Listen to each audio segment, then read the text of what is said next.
Delve into the aftermath of Florida Democrats' controversial primary decision, the shifting dynamics in Republican strongholds, and the challenges facing progressive candidates in prosecutor races.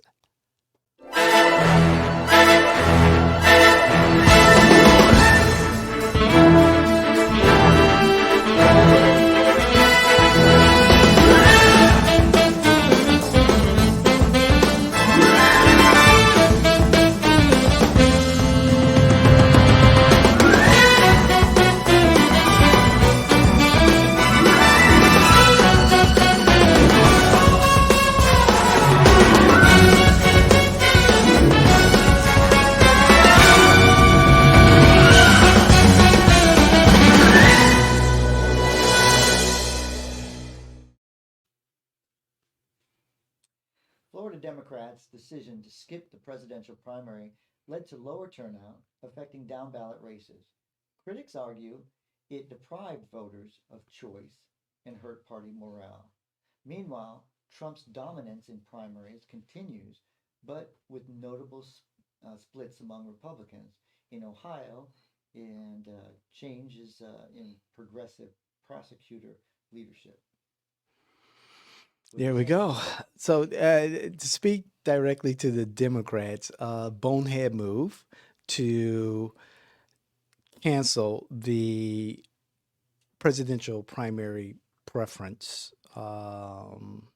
election and not having an election where you can, kind of test the pulse of your Democratic base and see their enthusiasm, get them out early in support of the eventual nominee, Joe Biden, President Biden. But more importantly, have those folks register for vote by mail like the Republicans did. And the Democrats dropped the ball, dropped an opportunity to engage the core of the core Democratic base early in March to determine where they're at as far as, the climate of this political season. The Democrats get an L for this for March for this one. Well, as bad as it is for the Democrats for doing this, look, this was a very stupid move.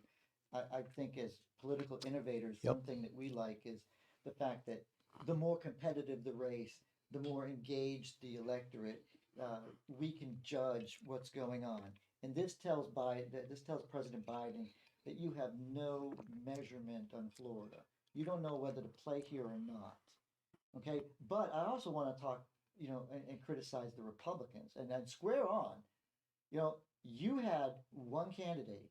You had one. We've become a Republican stronghold as far as registration of Republicans, but we had the lowest turnout, the lowest energy I've ever seen. This should have been the Republicans should have been on the phone with everybody and said, you know what? Whether you like it or not, just come out and vote, cast that ballot. We've endorsed Trump, whatever you wanted to say.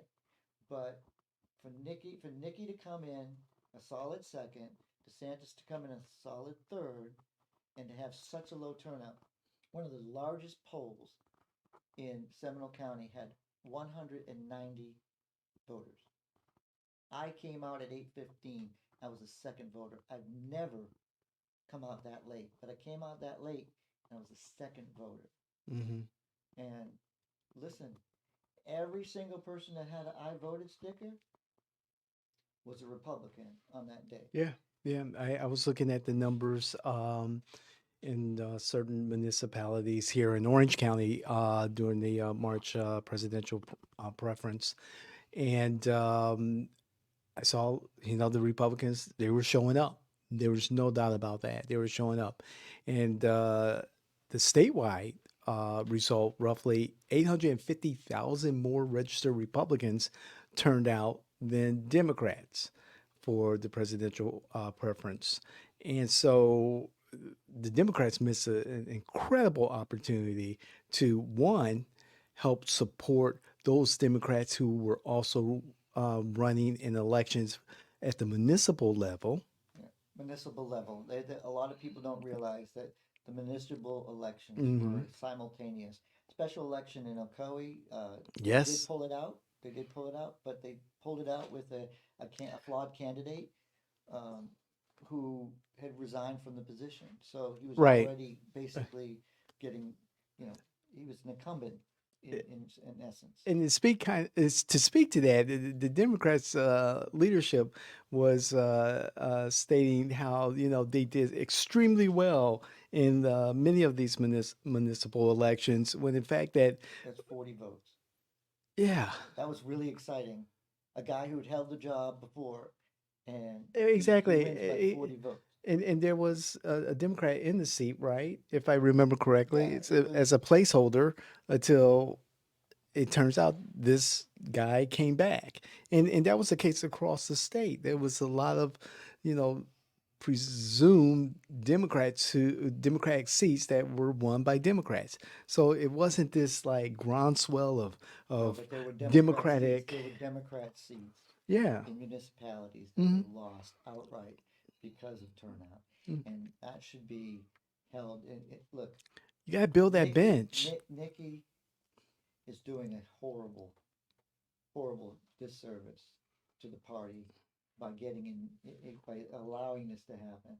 Now, as a conservative, I'm mad at the Republican Party for going through with the election because what we spent on how much we spent per Hmm. vote is ridiculous. But other than that, look, for the Democrats not to play, that was it only benefits the Republicans.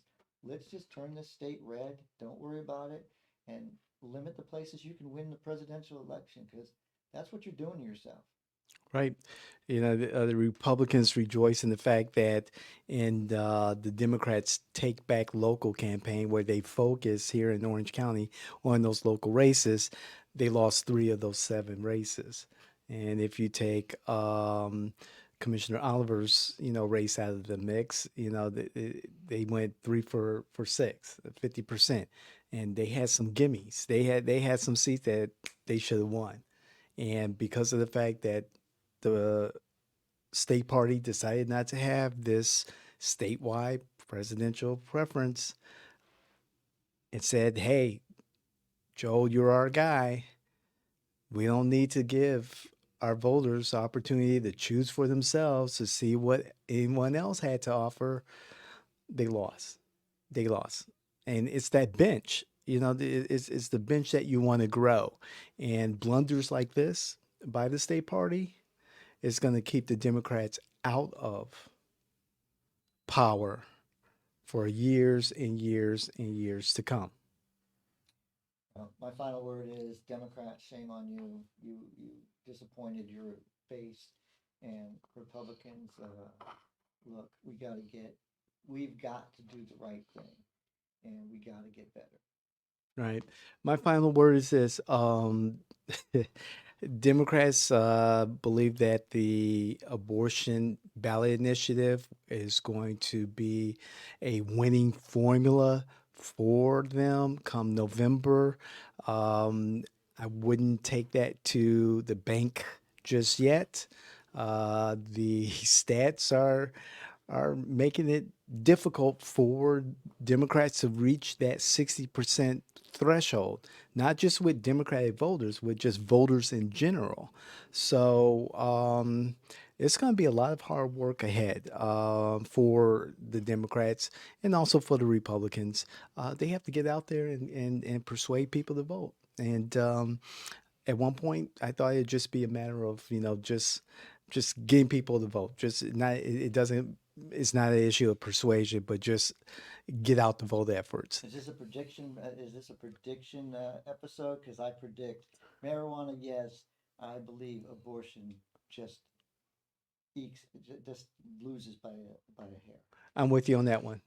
I'm with you on that one. Marijuana wins, but the abortion ballot initiative does not pass. And there are bigger things to be worried about than just the abortion issue. And if, for those of you who have been following this with me, it's about the privacy issue, the privacy clause in the Supreme Court's ruling that led to the 15-week abortion ban being upheld, and in less than 25 days, the 6 week abortion ban kicking in. So, Viability, 6 weeks, that's what's gonna be said. mhm. So guess what?